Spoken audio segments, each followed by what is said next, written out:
जय हिंद दोस्तों, आप सभी को हिंदी दिवस की बधाई। मैं हूं एसबी सिंह उजागर और आप देख रहे हैं रिपोर्टर डायरी। देश के अंग्रेजी और हिंदी नाम को लेकर खूब हंगामा चल रहा है। हिंदी नाम भारत और अंग्रेजी नाम इंडिया इस समय दोनों चुनाव में है।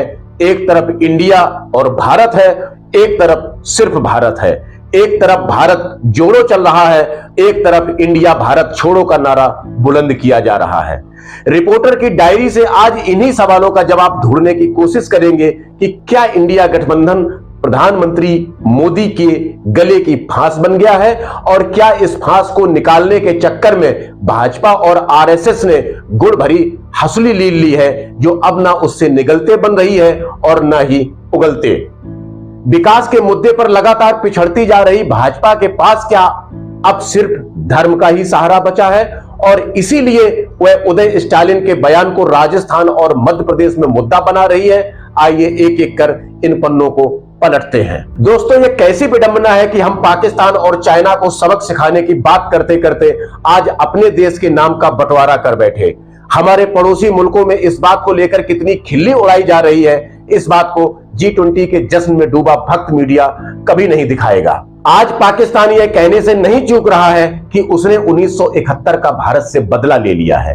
1971 में भारत ने पूर्वी और पश्चिमी पाकिस्तान का बंटवारा कराकर उसे पाकिस्तान और बांग्लादेश करवा दिया था। उसी का बदला लेते हुए पाकिस्तान ने अमेरिका के साथ मिलकर रणनीतिक रूप से भारत और इंडिया के नाम का बंटवारा करा दिया है। हालांकि पाकिस्तान सिर्फ ऐसा सोच सकता है, कुछ करने की क्षमता ना उसके अंदर 1971 में थी और ना अब। जो भी किया हमने खुद किया। 1971 में पाकिस्तान का बंटवारा भी भारत सरकार ने कराया था और 2023 में भारत और इंडिया के बीच बंटवारे की बात भी भारत सरकार ही कर रही है।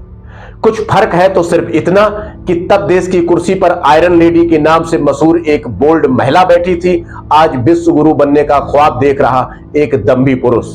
आजादी मिलने के बाद से भारत तिनका तिनका जोड़कर आगे बढ़ा। जो हमारे साथी आज 50 साल से ऊपर के होंगे, उन्होंने भारत की बदहाली की तस्वीर भी देखी होगी। 70% लोग नंगे पैर चलते थे, खाने में मोटा अनाज होता था, घर में रिश्तेदारों के आने पर ही अच्छा खाना या गेहूं की रोटियां नसीब होती थी। पूरी और पकवान सिर्फ त्योहारों पर नसीब होते थे। लेकिन आज भारत की तस्वीर बदल चुकी है। पैरों में महंगे महंगे जूते, चलने के लिए चमचमाती गाड़ियां और रहने के लिए पक्के मकान हैं। यह बदलाव 2014 के बाद से नहीं है, बल्कि उससे काफी पहले से है। आज भारत दुनिया के सामने सिर उठाकर खड़ा हो रहा है तो इसकी बुनियाद 2014 में नहीं बल्कि नेहरू काल से रखनी शुरू हो गई थी, जिस पर ढांचा लाल बहादुर शास्त्री और इंदिरा गांधी सरी के प्रधानमंत्रियों ने खड़ा किया। और तो और मात्र 5.5 महीने के लिए 18 जुलाई 1979 से 14 जनवरी 1980 तक दिल्ली की गद्दी पर बैठे ठेठ किसान चौधरी चरण सिंह ने सहकारिता लाकर देश में हरित क्रांति ला दी। राजीव गांधी के आने पर देश में IT सेक्टर का उदय हुआ। मनमोहन सिंह जैसे अर्थशास्त्री प्रधानमंत्री के काल में बेशक कुछ समय के लिए महंगाई बढ़ी हो, लेकिन देश की अर्थव्यवस्था को उन्होंने पूरी तौर पर संभाले रखा।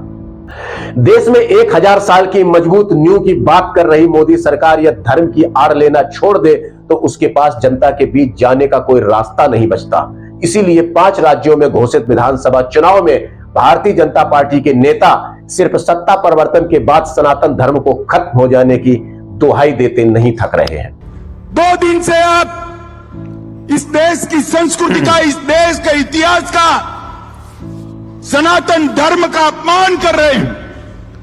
इंडिया अलायंस के 2 प्रमुख दल DMK और कांग्रेस पार्टी, इनके बड़े नेता, एक वित्त मंत्री का बेटा और एक मुख्यमंत्री का बेटा, वो कह रहे हैं सनातन धर्म को समाप्त कर देना चाहिए। मुझे बताओ भाई, सनातन धर्म को समाप्त करने के लिए आप तैयार हो क्या? अरे जोर से बोलो, तैयार हो क्या? माताएं बहनें भी बोले तैयार है क्या? दक्षिण भारत के एक मंत्री उदय स्टालिन की बात भाजपा इतना बढ़ा चढ़ाकर पेश कर रही है मानो राजस्थान और मध्य प्रदेश की जनता तमिलनाडु के उस मंत्री को यहां सजा दे देगी। स्टालिन की बात को घर में हुई बात समझकर भुलाया जा सकता था, नहीं तो भाजपा की साउथ लॉबी वहां पर उदय स्टालिन के खिलाफ आंदोलन खड़ा कर सकती थी, लेकिन उसने ऐसा कुछ नहीं किया। मोदी नाम को लेकर भाजपा के नेता ने राहुल गांधी पर केस दर्ज करा दिया था, जिसमें उनकी सांसदी तक ले ली। क्या उस पार्टी के धार्मिक ठेकेदार उदय स्टालिन पर केस दर्ज नहीं करवा सकते थे? लेकिन अभी तक किसी भाजपा के मंत्री या नेता ने उदय स्टालिन पर केस दर्ज कराया हो, ऐसा सुनने में नहीं आया।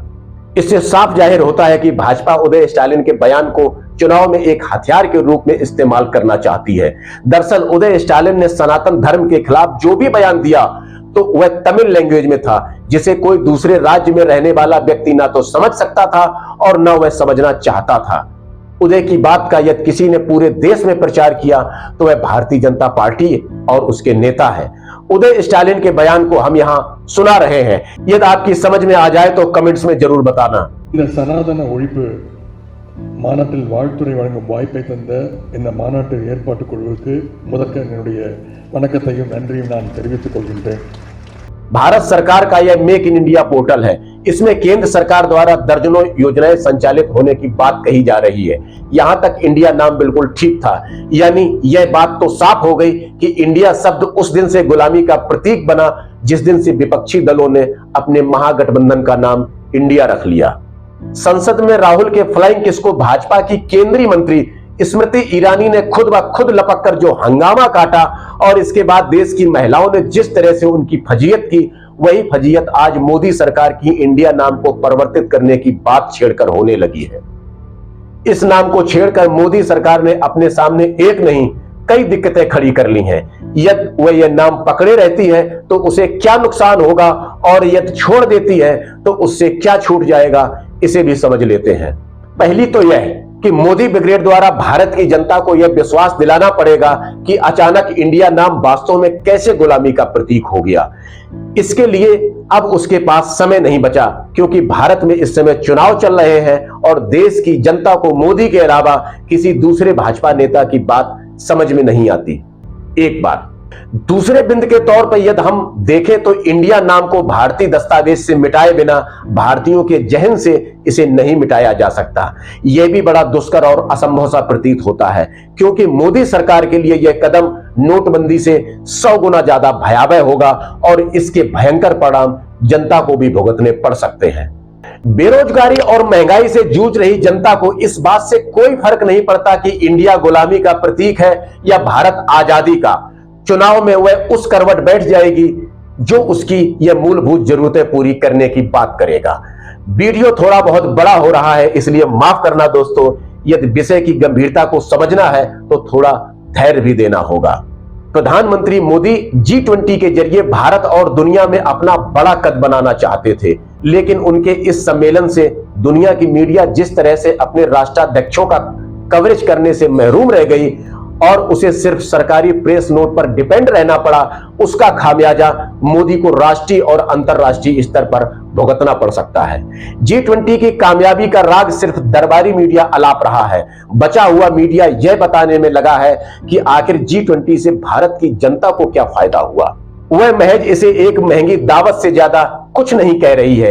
एक ऐसी दावत जिसमें सोने और चांदी के बर्तनों में खाना परोसा गया, जनता के पैसे से महंगे महंगे गिफ्ट बांटे गए और भारत की गरीब पब्लिक को मेहमानों के सामने छुपाया गया। यदि आपके पास इतना पैसा हो तो आप भी ऐसी दावतें कर सकते हैं और विदेशी मेहमानों को खाने पर बुला सकते हैं। सवाल वही है कि इससे हासिल क्या हुआ। कूटनीतिक रूप से यह बात चाहे जितनी मजबूत हो, लेकिन मोदी जी जनता को इतनी आसानी से यह बात नहीं समझा पाएंगे। इसीलिए दोस्तों, सिर्फ इसीलिए हर तरफ बंटवारे की बात की जा रही है। धार्मिक बंटवारा, राजनीतिक बंटवारा और सामाजिक बंटवारा। इसके अलावा यदि आपको कुछ देखने को मिल रहा है तो वह है सनातन खतरे में है, सनातन को मिटाया जा रहा है, सनातन को मिटने नहीं देंगे, सनातन को खत्म नहीं होने देंगे, सनातन को मिटाने वालों को मिटा दिया जाएगा। दोस्तों, यहां एक कहावत कही जाती है कि काठ की हांडी दोबारा नहीं चढ़ती, लेकिन भारत में 2 बार चढ़ चुकी है और उसने खाना भी पका है। लेकिन क्या तीसरी बार भी जनता उसी हांडी को चढ़ जाने देगी या फिर काठ में चढ़ी पीतल की परत को देख और समझ लेगी जिसे बड़ी सफाई से काठ का ही रंग दे दिया गया है? इस तरह के सवालों के जवाब हम आगे के एपिसोड में ढूंढेंगे। दोस्तों, यदि आपको हमारी बात पसंद आ रही हो तो इस चैनल को सब्सक्राइब करके अपना प्यार जरूर दिखा दें। रिपोर्टर डायरी में आज बस इतना ही। कल फिर हाजिर होते हैं एक नए मुद्दे के साथ। नमस्कार।